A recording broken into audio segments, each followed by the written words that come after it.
right, Chiefs fans, today is the day we finally have some wide receiver data.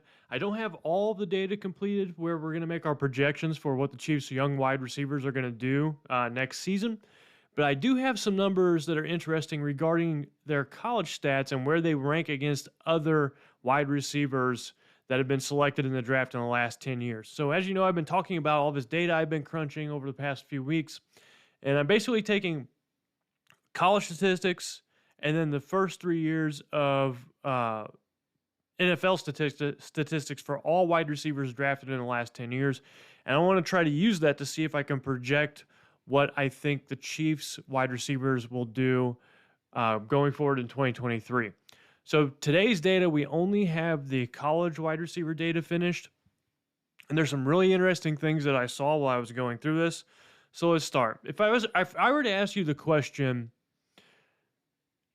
who is the least productive Chiefs wide receiver taken in the draft in the last 10 years in terms of their receiving yards, receiving touchdowns? Who would you say? Well, I bet you wouldn't say, well, you might say this because you're pretty good, you're pretty smart Chiefs fans, but that player is Tyreek Hill. So Tyreek Hill averaged 23.4 yards per game receiving during his college tenure, 0.08 touchdowns per game, and then 2.58 receptions per game. Now, a lot of this has to do with the fact that Tyreek Hill was used primarily as a running back in college, and the Chiefs drafted him, moved him to wide receiver to play predominantly that position. And so this is somewhat understandable for Tyreek Hill, but of the 327 players taken in the draft at the wide receiver position, Tyreek Hill ranks 320th in terms of receiving yards per game. So not very productive in college, super productive in the NFL. Moving on up the list, we have number 302, Cornell Powell. So sorry, Dan. Cornell was not very productive in college. He is the second least productive player the Chiefs have taken in the draft. Selected in 2021 in the 5th round, only averaged 31 yards per game in college. And these numbers, just to give you a heads up, I've taken these numbers over all games that player had through their college career. So not games started, but games. So if they played 32 games in their college career, and they had 3,200 yards, then they would average 100 yards per game according to this metric. So it's pretty straightforward. How many yards per game did this player put forward? How productive were they through all, 3 or 4 years of college that they had? So Cornell Powell, not very productive. And we're going to continue to see this trend up until 2021. And I'll tell you what I'm talking about here in a little bit. Moving up, you have Mecole Hardman, drafted in 2019, second round, 56 overall. So he's the 56th overall pick, but only had 33.14 yards per game receiving. So another player that the Chiefs picked where they felt they really liked the physical aspects of Mecole Hardman and weren't too concerned with the yards per game numbers. Moving up, in 2017, you have Jehu Chesson, however you say his last name. Drafted in the 4th round in 2017, 139th overall, averaged 36 yards per game in college. And we continue upward, and we still have this bunch. So Chris Conley, selected in 2015, averaged a little less than 40 yards per game in college. And you see this trend here for the Chiefs where they've selected a lot of players, a lot of wide receivers in the bottom, quarter of productivity. And a lot of these are picks that John Dorsey made, but some are picks that Brett Veach made. So kind of this philosophy that the Chiefs have had prior to 2021 has been not to really concern themselves too much with how productive the wide receivers were in college. Instead, they must have been focusing on athletic traits. Their RAS scores, their metrics, things of that nature. So just this trend kind of continues onward. Moving to the next next player the Chiefs have on the roster that is a wide receiver, you have Kadarius Toney. So Kadarius Toney ranks 267th in terms of yards per game receiving for wide receivers taken in the last 10 years. And I thought this was interesting because I remember looking at Kadarius Toney's tape and being like, "Oh my gosh, this guy's amazing. He had to have averaged like 100 yards per game in college," and no, that's not the case. So he ranks 267. So another player on the Chiefs team who was not extremely productive in the college game, but is being asked to do so in the NFL. So this is another interesting player that kind of falls in this bottom third of college productivity that the Chiefs have on their receiving group. Next, you have John Ross. So a lot of you, myself included, might have forgotten that the Chiefs have John Ross on the roster. And some people are saying that he's turning heads in camp, but whenever you run as fast as John Ross you're going to turn heads. The thing is with him is, can he get open? Can he catch the ball? Can he be in the right spot? It's never a question of whether or not he has speed. It's whether or not he can do all those other things outside of speed, outside of being a track star that translate to being a good football player. And he wasn't able to do it in Cincinnati, and we'll see if he's able to do it in Kansas City. But this is an interesting piece. But he ranked 260th out of about 327 total players. So another one kind of near the bottom third for the Chiefs. Moving on, we have a bit of a gap here, and then we get to Marquez Valdes-Scantling. So Marquez Valdes-Scantling, he averaged 47 yards per game in college, ranking 238th. So another player that for the Chiefs that is in the lower half of productivity in college. Then you have good old Demarcus Robinson. So this was a bit of a different pick by John Dorsey, because Demarcus Robinson actually had decent production in college. He averaged over 50 yards per game, which is not too bad. That puts him still in the bottom half. Moving on, we have another large gap, huge gap here, and we get to Justin Ross.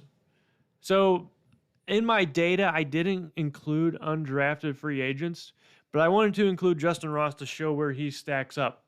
And his last year in college was in 2021.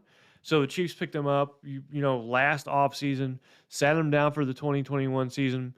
But as of now, I think Justin Ross is the third or fourth most productive wide receiver on the Chiefs team in terms of their college numbers. So this will be interesting to see how he pans out. And I think that Justin Ross is really one of the more intriguing players. I've seen, the highlights of him this offseason, and he looks good. I mean, he looks really good.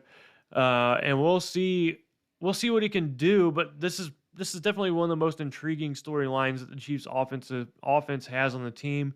And really, the Chiefs are trying to play a numbers game with their wide receiver group. They've got a lot of good players, a lot of athletic players, a lot of young players, and the hope is that one of these guys can pan out to be a wide receiver one, and then the others, get a handful of them to be, wide receiver 2, wide receiver 3 level players, and then the Chiefs are going to be set at the position. So they've got a lot of question marks, but they've got strength in numbers. So Justin Ross is just another one of those players that jumps in that strength of numbers game, and see where he pans out. But he ranked 144th overall in terms of college productivity in the last 10 years, which is good for top half. So that's pretty good for Justin Ross, especially when he was fighting through as many injuries as he was in college. Moving onward, we're going to get to another huge gap, and then we get to Rashee Rice. So now you guys see why I liked Rashee Rice so much. He averaged 74 yards per game receiving in college, and he was drafted this year. We'll see what happens with him, in his rookie season. But this was in 2023. And you'll see that in 2021 to 2022, there's a bit of a change in how the Chiefs were looking at wide receivers. So Rashee Rice, 75th overall in productivity.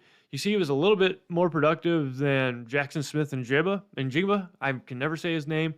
Averaging about, 0.2 of a yard more per game. So slightly more productive than a player that was taken 35 spots ahead of him, which is interesting. Moving up, we have former Chief Juju Smith-Schuster, he had a really good college career. Taken in 2017 in the second round, 62 overall. He has a 61st best yards per receiving game at 77.3. Moving on up the list, and this is where, I might have been able to stump you if I asked you who is the most productive college player in the Chiefs wide receiver group. And, this is a good trivia question if you ever want to ask your friends. And I was somewhat expecting this, but not to this level. And that player is Sky Moore. So Sky Moore ranks 40th out of 327 players in terms of college productivity. He had 82.73 yards per game, half a touchdown per game, and then 5.7 receptions per game. So very busy, very productive college player. And, Sky Moore, he's also, another one of those young players that are in the mix to compete for significant snaps, fill into that wide receiver 2, wide receiver 1 spot. So they've got a lot of these intriguing players. And I keep talking about 2021 and 2022 where there was kind of a split. And if you notice that in this year's draft, the Chiefs take Rashee Rice, productive in college. Last year's draft, 2022, they take Sky Moore, also productive in college. Prior to that, all of the players that they had selected were in the bottom half of productivity in college, many of them in the bottom third or bottom quarter. And I think that there might have been a kind of a sea change moment or a change of opinion in the Chiefs front office in terms of how they're drafting players with their personnel selection, where they want to start focusing more on productivity as well as athleticism. And they've done that with Sky Moore and Rashee Rice. So John Dorsey, the old way, he trusted his metrics, his tape, didn't really pay too much attention to the production at all. And it seems like as of late, as of the last 2 drafts, the Chiefs have made a focus towards also looking at college productivity in combination with that athletic matrix. So I really like that the Chiefs are starting to do this. I hope that Sky Moore and Rashee Rice pan out. As you know, Rashee Rice is my draft crush just because of his productivity mixed with his athleticism. I think it's a really good dynamic combination. Really looking forward to seeing him in camp and, getting familiar with Patrick Mahomes. So I feel very well about Rashee Rice, but, I could be made a fool. It wouldn't be the first time it's happened before. Moving up and looking just at our data, if you're curious, some of these players in the top 40, I mean, these are legit dudes. So you've got, Justin Jefferson, you got Jamar Chase, you've got Tyler Boyd, Amari Cooper, Sammy Watkins is in there, Mike Evans, Drake London, Richie James, Devontae Adams, and Cooper Kupp take the number one and number 2 spots. But yeah, so Sky Moore is the player on the Chiefs who was drafted that has the highest productivity. But I forgot about Richie James. So let me rephrase what I said about Sky Moore. Sky Moore is the most productive college receiver the Chiefs have drafted in the last 10 years. However, Richie James is the most productive college receiver on the Chiefs roster at the moment. So he was drafted in 2018 in the 7th round, picked 240 overall. And he averaged 104, almost 105 yards per game in college, ranking him 4th overall out of some, really good wide receivers here. Obviously, there's some players that played at smaller schools, very productive that way. Maybe they had a certain offense that, really fed the wide receivers and helped them out there. But Richie James is another piece on the Chiefs that, is an interesting option, and we'll see how he pans out. So, I think it's interesting that he was able to be taken in the 7th round, and he made some plays for the Giants before he came to Kansas City. And I guess we'll see, how he pans out. But Richie James is the most productive college wide receiver on the Chiefs roster, not the most productive college wide receiver that the Chiefs have drafted. So I apologize if I misspoke earlier, but I'm not going to apologize for asking you to like this video and also subscribe to the channel if you haven't done so yet. I'm curious to see what you think about college productivity. Do you think it's important in the NFL? Have you noticed a change in the last couple of years in Brett Veach's draft strategy? Is he moving towards a productivity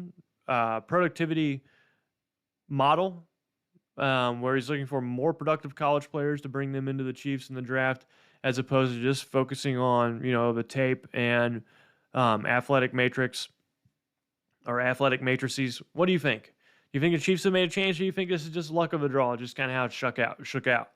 With that, that's all I got to say, though. It's been a treat, being here with you all for this video. Until then, I'm going to continue crunching these numbers and getting the NFL data added into there. I have about 5 or 6 years left to add the NFL data. I'm glad all the college data is done, but this was a massive work. I had to manually, calculate each one of these statistics. So it's a lot of work. But I appreciate you all being patient for me. With that said, this is Gary signing out. Let's go Chiefs, and I'll see you next week. Thanks for watching this video from the team at RGR Football. Click these videos to see more and subscribe to RGR Football.